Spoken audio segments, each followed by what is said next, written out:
أنا أقول بيننا وبينكم السلف، بيننا وبينكم الكتب. الحمد لله وحده والصلاة والسلام على من لا نبي بعده نبينا Muhammadin sallallahu alayhi wa sallam amma ba'd. Il y a de nombreuses années, un prédicateur nous dit lors d'une conférence: pendant combien de temps allez-vous marcher avec des béquilles? Yani, pendant combien de temps allez-vous vous reposer sur des traducteurs? Et cette phrase resta dans mon cœur. En effet, la langue arabe est comme la clé te permettant d'ouvrir la porte de la science. Sans cette clé, ne te parvient de la science que ce que tu arrives à voir à travers le trou de la serrure. Akhil Fadil, il faut donc impérativement apprendre l'arabe. Et comme il fut dit, celui qui ne connaît pas le qaf ne connaît pas le haqq. Et connaître le dialecte de ton pays d'origine malheureusement ne suffit pas.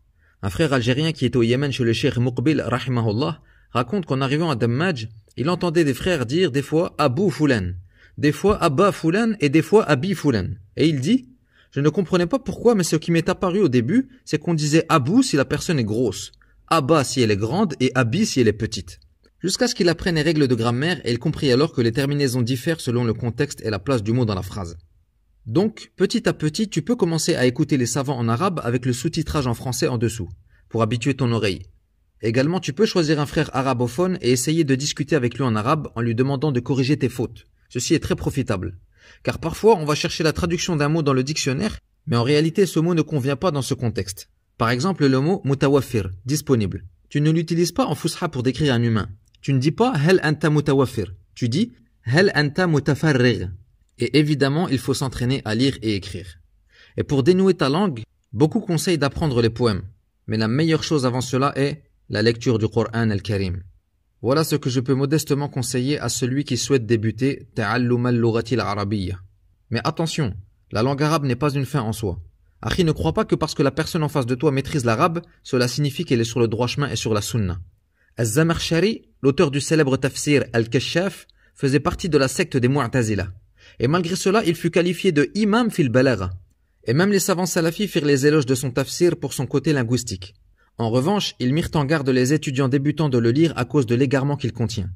Au point qu'Al-Bulqini a dit: j'ai dû extraire d'Al-Kashaf des i'tizaliyat à la pincette. Tant il dissimulait sa croyance corrompue par de belles paroles. Par exemple, au sujet du verset où Allah Ta'ala dit à Moussa alayhi salam: Lan tarani, tu ne me verras pas. Az-Zamakhshari a dit: Lan tufidu ta'bid an-nafi.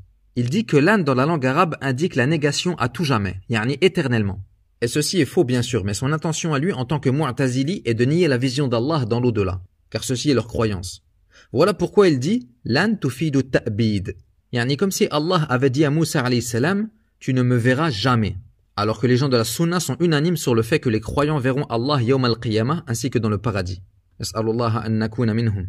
Donc il se peut que le lecteur débutant ne fasse pas attention à ce détail et sans le savoir il est en train de prendre des shubuhat. Conclusion, le fait que des imams dans la langue arabe se soient égarés nous indique que notre compréhension de la religion d'Allah tabaraka wa ta'ala ne dépend pas uniquement de la maîtrise de cette langue. Il faut donc demander sans cesse à Allah la guider et le raffermissement sur la vérité. Et faire d'autres causes comme étudier les livres bénéfiques chez les gens de la sunna et du groupe Ahlus Sunnati wal Jama'a. On demande à Allah qu'il nous guide vers ce qu'il aime et agrée. Wa sallallahu wa sallam wa barak ala nabiyyina Muhammad wa ala alihi wa sahbihi ajma'in.